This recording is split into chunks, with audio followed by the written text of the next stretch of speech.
여러분 안녕하십니까? 사주 상담사 장세진입니다. 사주팔자에 노년이 결실이 숨어 있다는 사실 알고 계셨는지요? 사주의 내기둥 중에서 시주는 단순한 태어난 시간의 정보뿐만 아니라 자식운 노년운, 숨겨진 내면의 목표까지 우리의 인생 마지막 장을 예고하는 한 기둥입니다. 오늘의 영상은 나의 노년은 자식운을 예측하는 시주에 대해서 알아볼 텐데요. 영상 끝까지 보시기 바랍니다. 우리가 태어난 시간은 만세력에서 오른쪽에서 왼쪽으로 봤을 때 네 번째로 표시되는 기둥을 말하며, 이 기둥을 시주라고 말하지요. 시주 역시 다른 기둥과 마찬가지로 하늘의 기둥인 천간과 땅의 기둥인 지지로 나누어집니다. 기둥의 윗부분을 시간이라 하고 아랫부분인 지지를 시지라고 말하지요. 시주는 하루 중 해당 시간을 기준으로 바뀌게 되는데, 사주 명리학상 시간은 현재의 24시간제가 아닌 12시간제의 시진으로 구분하게 되는데요. 즉 오늘날의 2시간이 1시간이 되는 것입니다.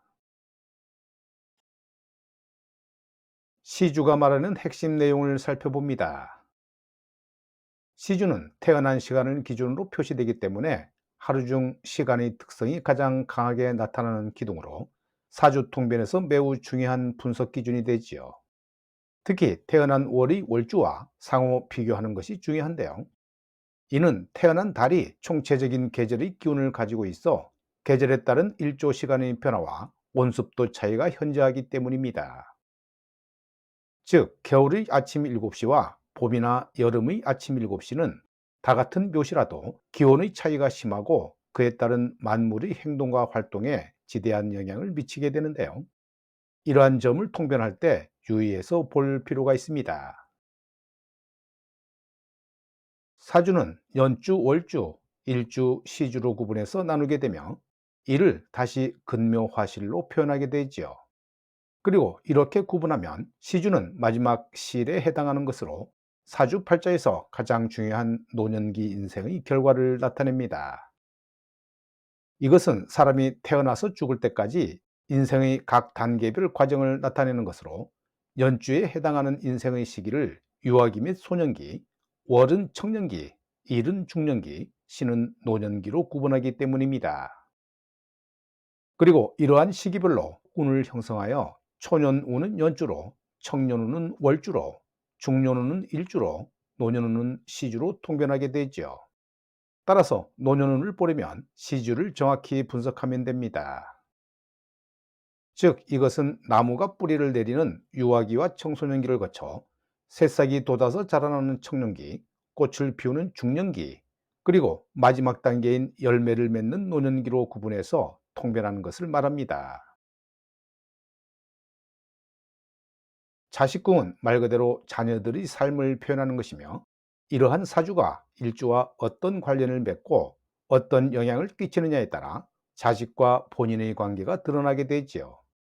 자식궁의 오행이 자신의 사주에서 좋은 영향을 끼치는 희용신이나 기신인가에 따라 효와 불효가 구분되며, 합이나 충이 있는가에 따라 가까이서 살거나 따로 멀리 떨어져 사느냐가 결정됩니다. 또 자식궁에 천을기운이 있으면 사회적으로 출세한 현달한 자식을 두게 되며, 흉신이 있을 시에는 부모 자식 간의 사이가 좋지 않게 됩니다. 문호란 문앞이라는 의미로 통상 사업이나 장사를 하는 사람일 경우에는 사업장이나 매장을 나타내며, 직장인일 경우에는 월주는 회사를, 시주는 자신이 맡아 하는 업무나 일의 종류와 성격을 나타내게 됩니다.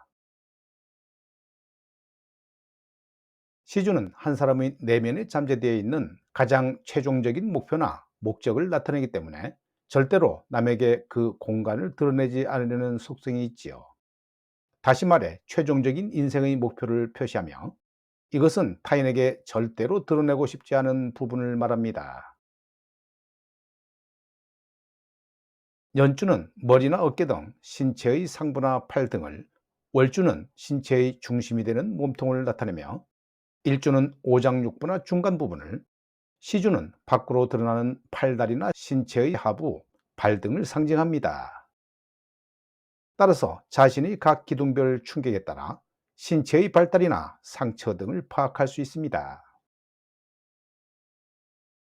그렇습니다. 제한된 지면을 통해 자세하게 설명하기는 어렵겠지만, 시주라는 기둥만을 놓고 볼 때 중요한 노년 삶의 결실이 그대로 드러나는 만큼 보다 신중하게 살펴볼 필요가 있습니다. 인생의 길이란 참으로 묘한 것이어서 바로 내일 혹은 1시간, 아니 5분 후에 어떤 상황에 처할지 아무도 모르지요. 그 불확실하고 두려운 미래를 위해 여러분은 어떤 노력을 하면서 살아가시나요? 눈에 보이는 것만을 신봉하고 눈에 보이지 않는 것은 도외시하지만, 가장 중요하고 확실한 것은 눈에 보이지 않는 곳에 있는 것들입니다. 세상 모든 일이 결코 우연이 아님을 나중에 아시게 될 것입니다.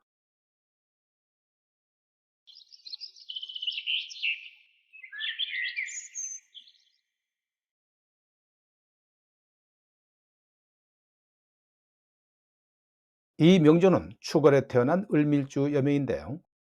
지지에 충미충, 오미합이 있는 게 특징이죠. 지지의 이런 패턴을 보게 되면 충을 합으로 풀어놨기 때문에 각각의 지지 기능들은 제 역할을 하는 것으로 봅니다. 하지만 명리학이라는 것이 늘 시공간의 변화를 읽어주는 것이 특징인데요. 시간이 지날수록 충이라는 변화에서 오미합이라는 시공의 변화를 느끼게 될 겁니다. 충미충은 사화와 나와의 갈등이나 분쟁이고, 오미합은 늘 속 썩히는 자식으로 인해 꽤나 골치가 아픈 것으로 보는데요. 자식의 도리가 나에게 미치지 못하는 그런 현상으로 나올 수도 있습니다.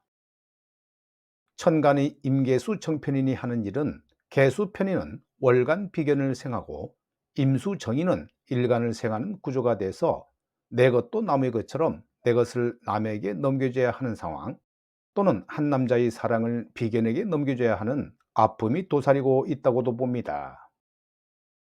미토 편제를 갖고 있음에도 늘 불안한 상태의 돈이나 불안한 상태의 나의 집이 돼서 자식과 살아가는 팔자이지만, 대운으로 보아 초년에는 꽤나 유복하고 남부럽지 않는 삶을 살았을 확률이 높다고 봅니다.